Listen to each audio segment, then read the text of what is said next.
Up and away.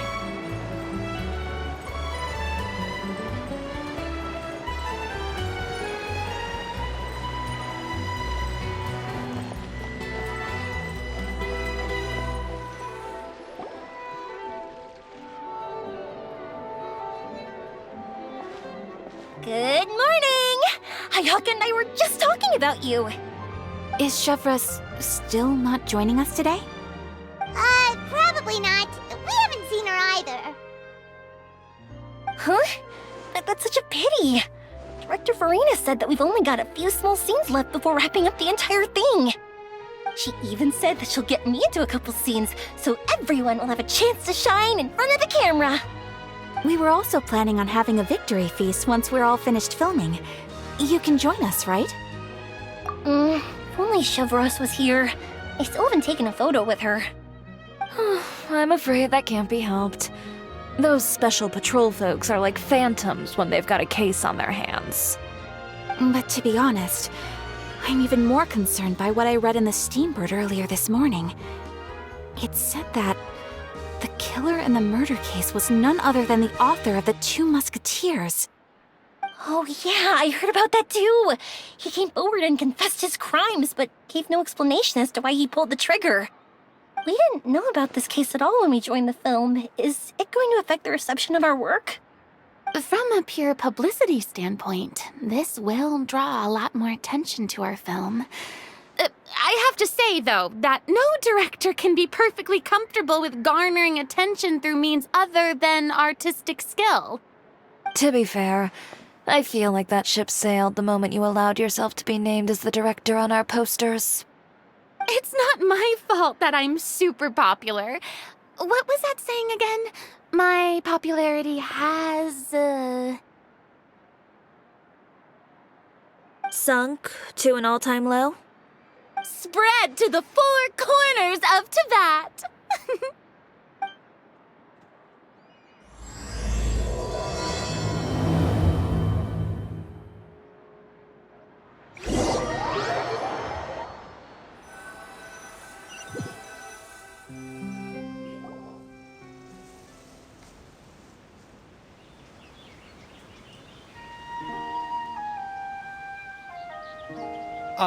Excuse me, everyone.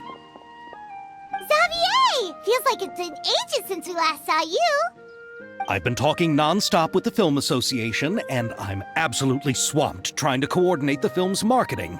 So forgive me for not being around more often, but please believe me when I say that I will make sure everyone's hard work gets the exposure it deserves.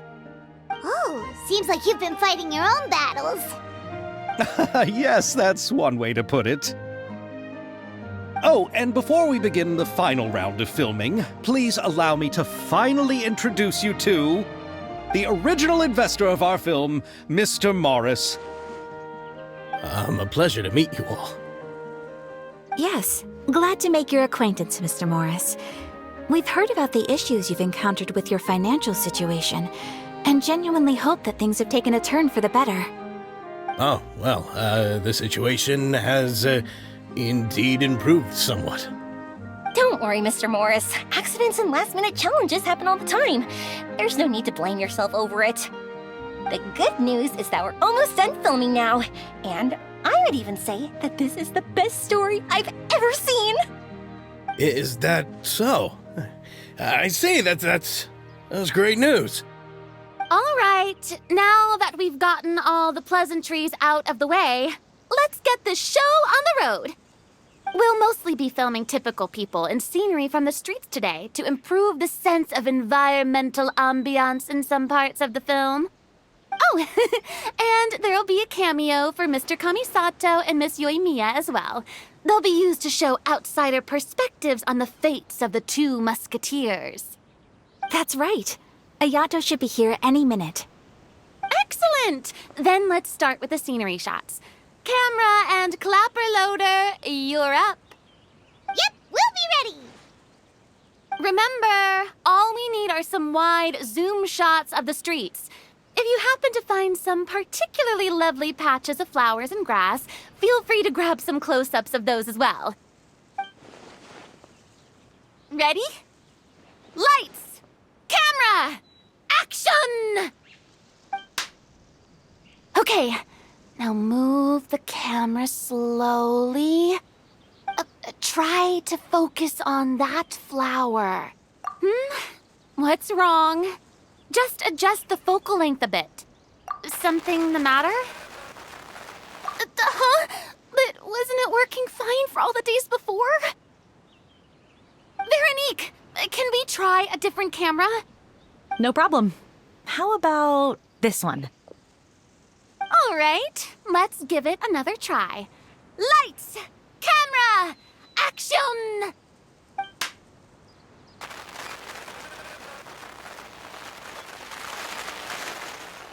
Don't tell me.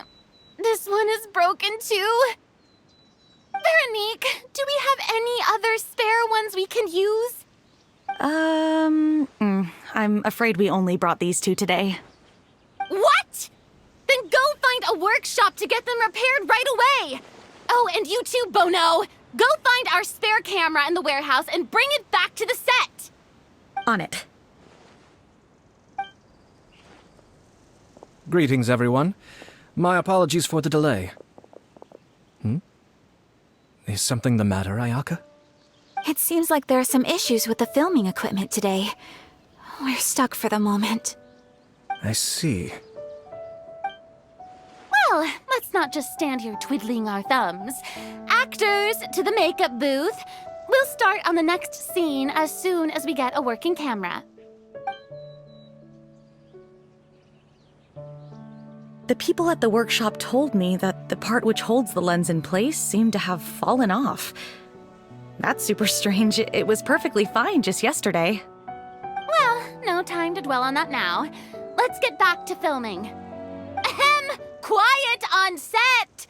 Places, everyone! Lights! Camera! Action! By the way, have you heard about that recent murder case? Yes, I have. It seems that they've caused quite the commotion in the city.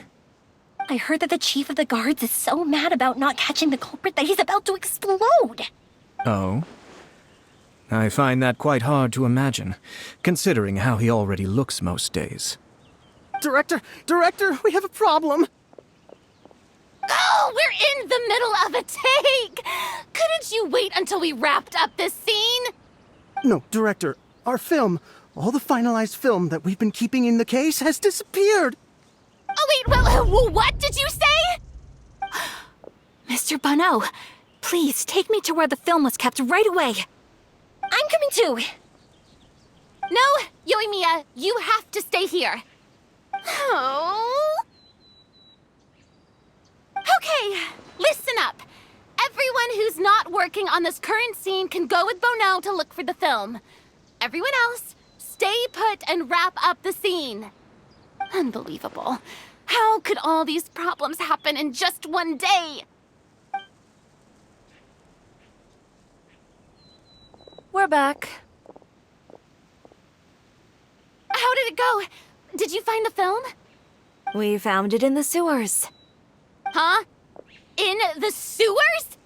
Is the film still okay? We discovered it just in time, so we should still be able to salvage it.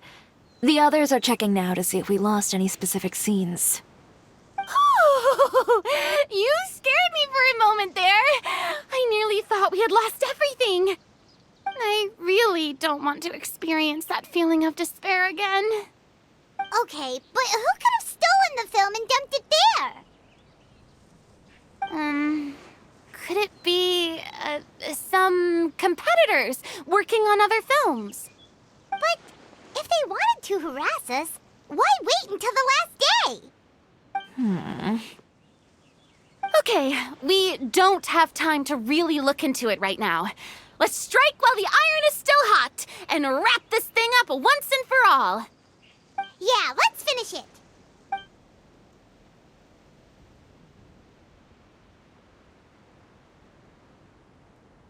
I would like to officially announce that our entry to the festival, The Two Musketeers, has now concluded filming! Paimon is spent. It's so late already. Even though the filming process proved to be extremely challenging, everyone provided valuable and unique contributions to the final product. Thank you all for your dedication and support. And just like Director Farina, I would also like to extend my most heartfelt thanks to all of you. Really, you've all helped me so much. All right, let's save the awards speech for later and hopefully also get some rehearsals in before the real thing. Anyway, now it's time to party! Let's all make our way to the beach and have a celebration feast so loud and fun that even the blubber beast will want in. Party, party! Paimon wants to party!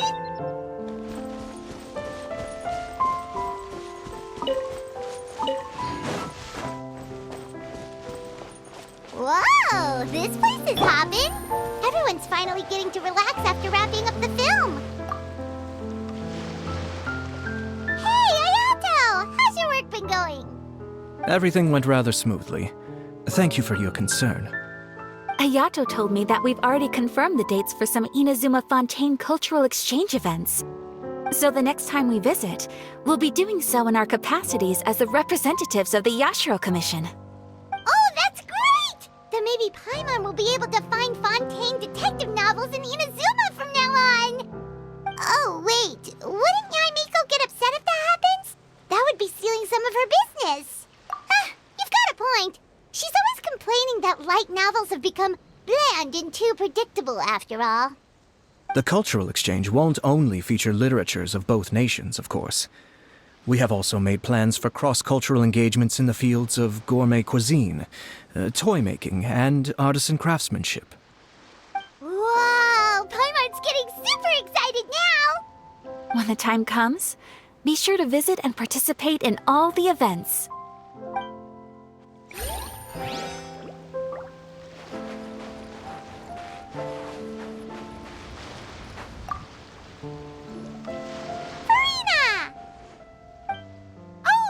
My darling clapper loader and camera operator, you've both worked really hard. Paimon thinks you worked even harder than us. Honestly, Paimon was getting a little tired of playing with the clapperboard by the end of it. Worst of all, Paimon started having dreams of you shouting, "Lights, camera, action!" into Paimon's ears. The actual dream can't even start until you've yelled that. Hey, if anything, shouldn't I be more grand and delightful in your dreams? We've been through so much together, and that's how your brain remembers me?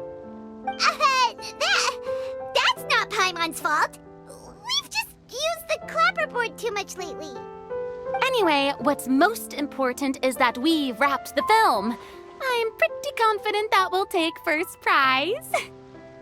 Hey, no need to mention the official name. Wait, now that you mention it, if we did win the prize, would Farina just get a statue of herself? Come on, I don't need that kind of attention. Xavier can accept the reward on our behalf. But just imagine! Farina accepting the Farina Award and holding a Farina statue. I'm going back to my dessert now. You all can keep discussing that on your own.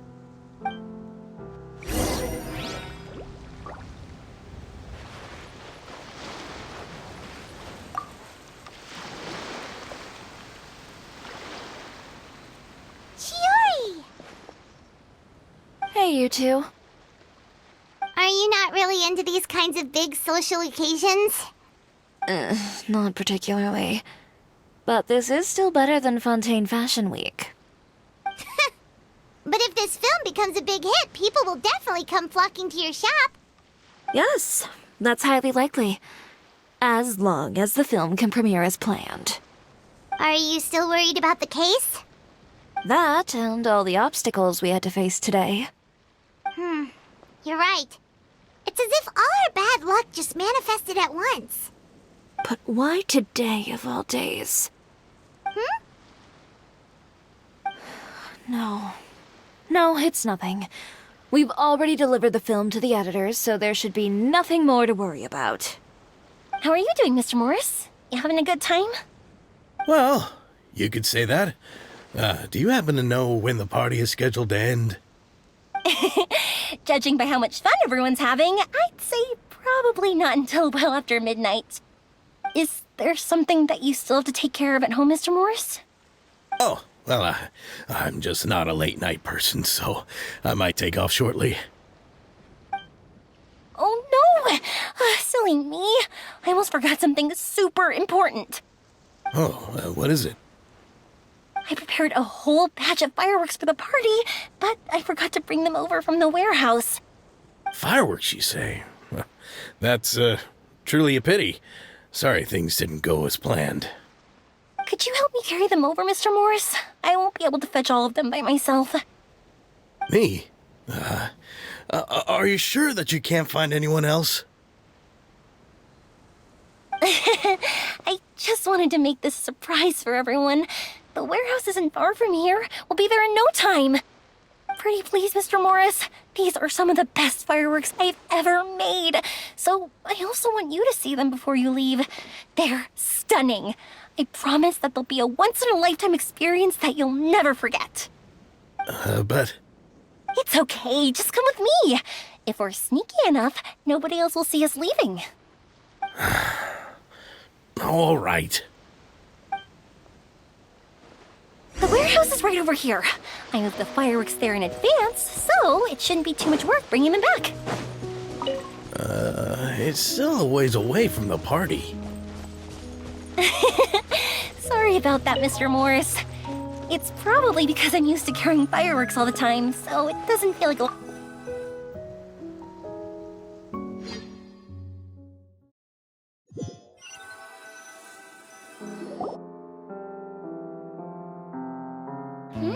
It's dark in here. Wait here, Mr. Morris. I think the light switch should be somewhere over here. Why did I have to get roped into this? What was that?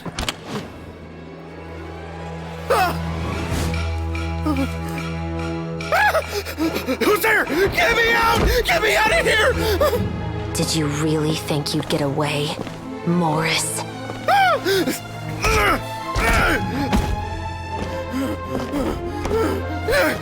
You've got the wrong guy! It wasn't me! I'm not the killer! You know, Eliza died a far more heroic death than this. She fought your assassin to the end, to save the children she had hidden beneath the floorboards.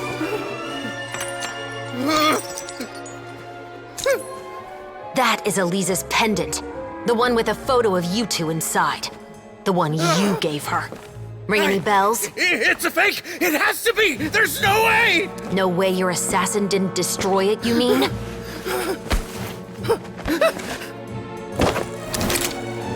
Did you ever love her, Morris? Or was killing her always the plan? No, please. Listen to me. I told Eliza to keep us a secret. I paid her plenty for her silence. I never thought she'd keep the child. Everything was gonna come out, and I had no choice. She forced my hand. No! I'm begging you. I have money. Just name your price, please. You can keep your Mora, and you can go to hell.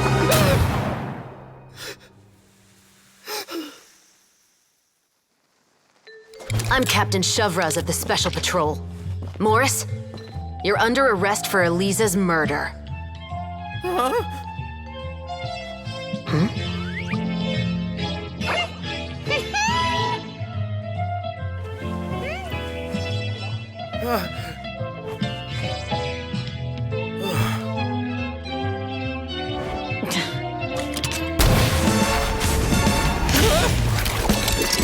You're under arrest too, prop manager Veronique.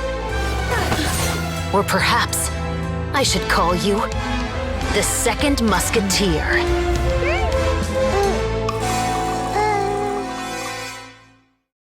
Wait, what's going on? This wasn't in the script. Drop the gun, Veronique. Why? Why would you keep me from exacting revenge on this heartless monster? Drop your weapon. This is my final warning.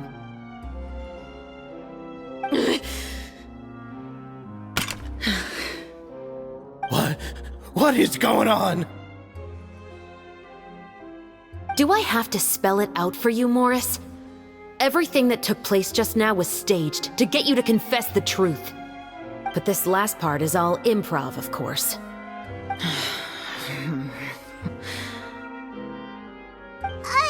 Shivers, you told us you wanted us to help you stage a play. You never said anything about the second Musketeer. It's because even I had no way to confirm my theory until now. Thank you for your performance, Yoimiya. Could I trouble you to go and bring in the other Special Patrol members? They should be on standby just outside. Oh, and please tell the other cast members not to worry about us. We'll be rejoining them shortly. On it!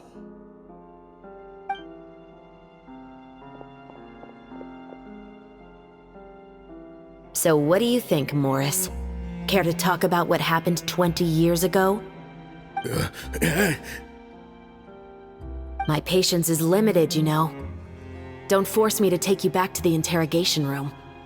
I'd wager that you wouldn't last for more than a minute in there. With the recording we made, you have no chance of winning in court. Cooperating with us now is the most practical move. All right. I'll talk. I hired an assassin to murder Elisa. She once worked as a maid on my family's estate. She was very beautiful, and after some time I fell for her. We kept our relationship a secret and carried out an affair for some time, but it wasn't long before she became pregnant. And if my parents ever found out, they would have stripped me of my inheritance and status, driven me out of my home. I also didn't expect Elisa to insist on bringing the pregnancy to term. She even asked me to leave my family and travel far, far away with her. She believed that you were truly in love with her. I didn't have a choice. I gave her a large sum of mora, told her to leave the family and to get rid of the baby. But then years later, she sent me a letter. There were photos of 2 children, and she even asked if I could find some time to visit them. Huh? 2 children? Paimon thought Baptiste was the only... you mean... Even if she had the children against your will, you could have just ignored the letter entirely. Why kill her? I had just gotten engaged to be married to an heiress from another wealthy family. So if anyone were to find out about Elisa, my life would be completely ruined. I didn't have a choice. No. You always had a choice. You just made the wrong choice. Again. Do you know how it feels to watch your mother be killed right in front of you? My brother and I were hardly even school age yet. We were hidden beneath the floorboards, grasping each other's hands like a lifeline. We were so terrified that we didn't even know we could ever take a breath. All we could do was to watch Mother try to fight back, and then collapse to the floor. Even after the assassin left, we were still too terrified to leave our hiding spot. We thought that he might come back. It was only until the next evening when we finally climbed out and gathered around our mother. But she had already become cold and stiff to the touch. You made up your mind right then and there to bring this case to light. Not only that, we resolved to get our revenge. And that's why you became the Musketeers. No, that's why I became a musketeer. The man from before was also killed by me. My brother had nothing to do with it. I figured as much. You did? I once told these two that he didn't look like a killer to me. His confession from that night also rubbed me the wrong way. I think what really tipped me off was, how could I not feel a sense of regret in him? Huh? He confessed faster than any criminal I've ever met, but he didn't say a single word about you. He insisted that he was the sole perpetrator in the case. But after the questioning ended, I disassembled the musket we dug up from his backyard, put it in front of him, and told him to reassemble it. Wanna guess how far he got?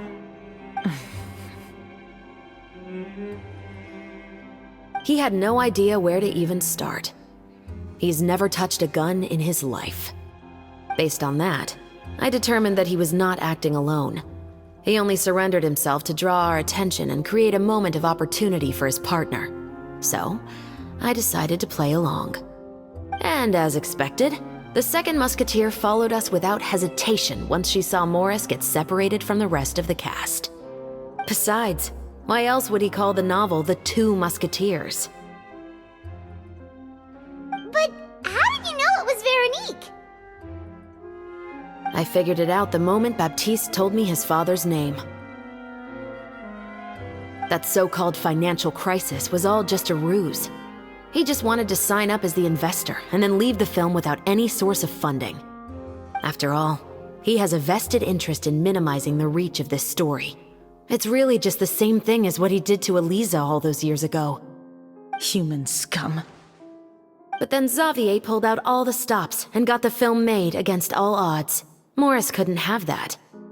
With the killer in custody, he figured it was safe to act. And so he came to visit the set today, just as I expected. Wait, so you were behind all those mishaps today?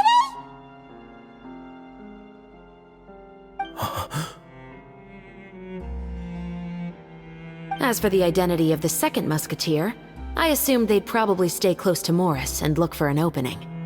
And if they already knew that Morris was the film's investor, then that narrowed the list of potential suspects as well. Furthermore, being the props manager would allow the culprit to avoid scrutiny by purchasing mechanical parts in the name of the crew. With that hypothesis in mind, I went back to check Baptiste's orphanage adoption records. Guess whose name I saw on the same page, just a few lines from his. My brother. He trusted you. As in, he trusted me to perform the deed on his behalf? He trusted you to stand on the side of justice. I am. I thought you could do it as well. Oh, the look on your face when you told him to go to hell. I really thought you'd put a bullet in his brain. You know what he has done. Are you telling me that you'd rather see him spend the rest of his life living like a king in the fortress of Meripede? I will never be able to forget the feeling of my mother's cold, lifeless hands. And you would call this ending fair? Is this what you call justice? I won't lie, Veronique. I did hesitate when your brother first told me about the truth. I wondered. I agonized over whether I should really put a bullet in his head. So why don't you? Because that should never be how justice is carried out in this world. Perhaps, to you, justice is simply reciprocated. An eye for an eye, and a life for a life. But everyone has their own understanding of justice. If everyone were to pursue their own definition of it, there would be no more order in this world. Today, you'll kill Morris, and tomorrow, his children may come for you. The world cannot render judgments based on a desire for revenge. That will only lead to a cycle of revenge, as well as the destruction of order and civilized society. Fontaine is founded on a set of laws and a standardized code of justice. That is why we are the nation of justice. But with all that said, I will promise you this. Morris will not lead a cushy life in the fortress of Meripede. Chevros, the rest of the special patrol is here. Thank you so much, Yoimiya. Letelier, Terena, please take them away.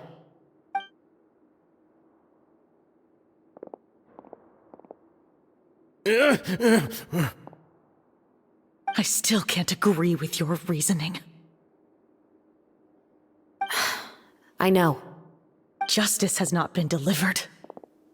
At least, not today.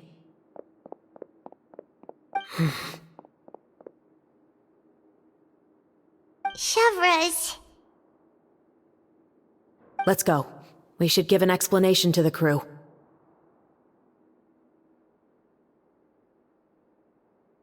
Thank you for your concern. I'm fine. I'm just thinking, About the things in life that have driven people to take justice into their own hands.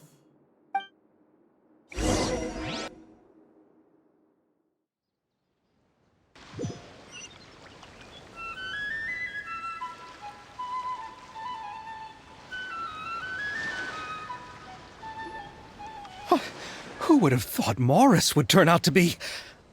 I'm at a loss of words. How could he have done something like this? I'm just glad that you're all safe and sound. Who knew that such a labyrinth of cases would be behind this story? Well, what should we do now?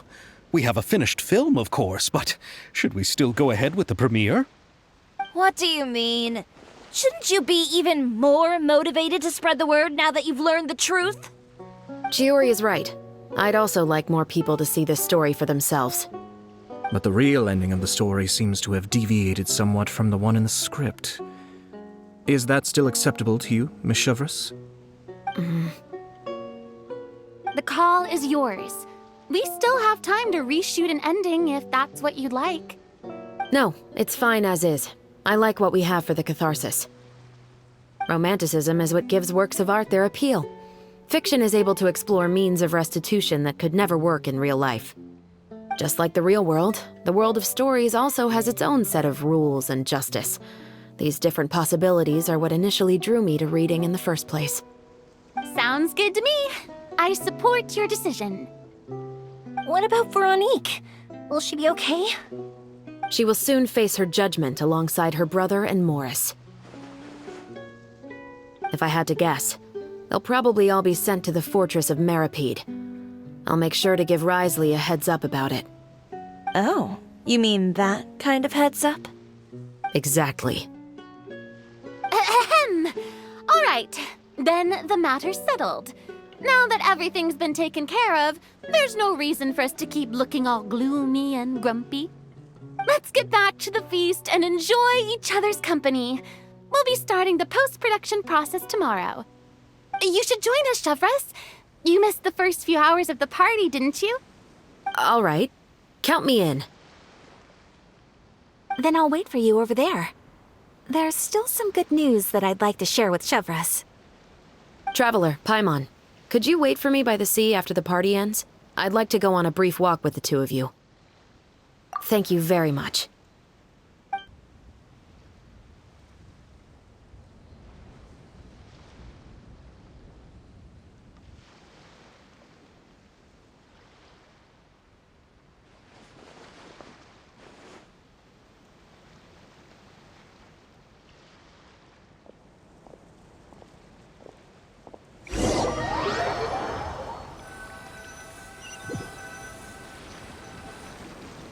Sorry for the wait. Oh, we weren't waiting long at all. Is there something else you wanted to tell us? No, I don't have anything new to share. I just felt that since you were my investigation partners, I should have another conversation with the two of you. Traveler, how would you have responded to Baptiste's request if you were in my shoes? Is that so? Well, thanks for sharing. When I was young, my father often took me here to swim. We'd come rain or shine, even when it was freezing cold. He told me that swimming was the best activity to train one's strength of will.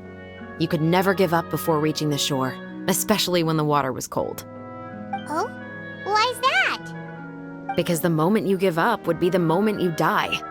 At that point, I still hadn't received my vision. One winter, the chilly wind felt almost like knives on my skin, and the seawater was so frigid that it numbed my toes the moment I stepped in. I cried and begged my father to spare me from having to swim across, but he wouldn't listen. He used to be a member of the Special Patrol as well. You could say it was his way of educating his children. That sounds awful. When he saw that I wouldn't stop crying, he just picked me up and tossed me into the icy water. The bone-chilling cold took away my senses. I couldn't feel anything but fear and rage. I waited for my father to save me, but one look and I knew he'd already started swimming for the opposite shore. I realized that if I were to give up, I really would die right then and there. I used all of my strength to try and catch up to my father. Those few minutes felt longer than my whole life up until that point. I did, however, make it to the other side. I've never felt afraid about anything in my life after that, nor have I ever cried again. That way of teaching would have never worked on Paimon. Yeah, I don't think that was the right method for anyone. It's just that, working now as I am in the pursuit of justice, I still sometimes feel like I've been tossed into that winter sea all over again. The anger and the helplessness. Chevreuse. But the worse I feel, the more I know to never give up. The alternative would be to forever lose myself among the waves. Anyway, how about a race? Neither of us will drown, but we can still see who swims faster. You guys go ahead! Paimon will grab the clapperboard to mark the start of the race.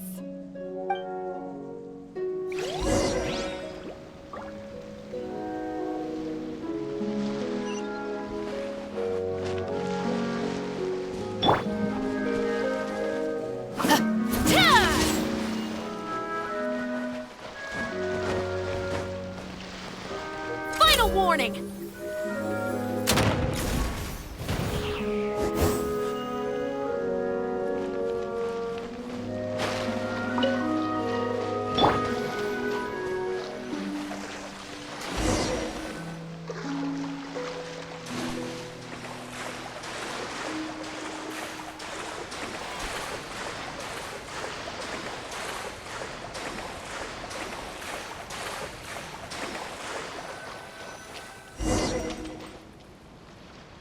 Oh, that felt good. You were so fast in the water, Chevreuse! You were swimming even faster than Paimon can fly! So, about the Special Patrol, did you join because of your dad? Partly, but I'd say I was more inspired by the heroes I read about in stories growing up. Oh, so it's due to your love of stories! Of course, it was only after I joined the Special Patrol that I learned that truth is often stranger than fiction. Come on, let's walk a bit more.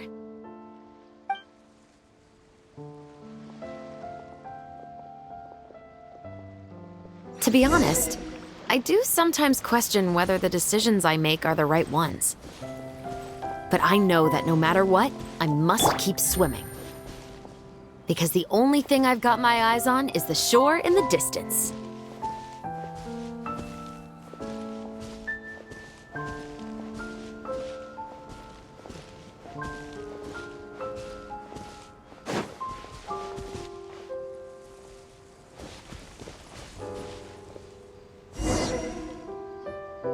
Thank you for coming on this walk with me. I feel a lot better after getting all that off my chest. Huh. We're nearly back at Baptiste's house. Huh, you're right. I didn't realize we were so close. He really did plant a lot of flowers. It's just like how he described it in the story. Huh? Wait. Paimon, Traveler, look! The rainbow roses in the garden. They're in full bloom now.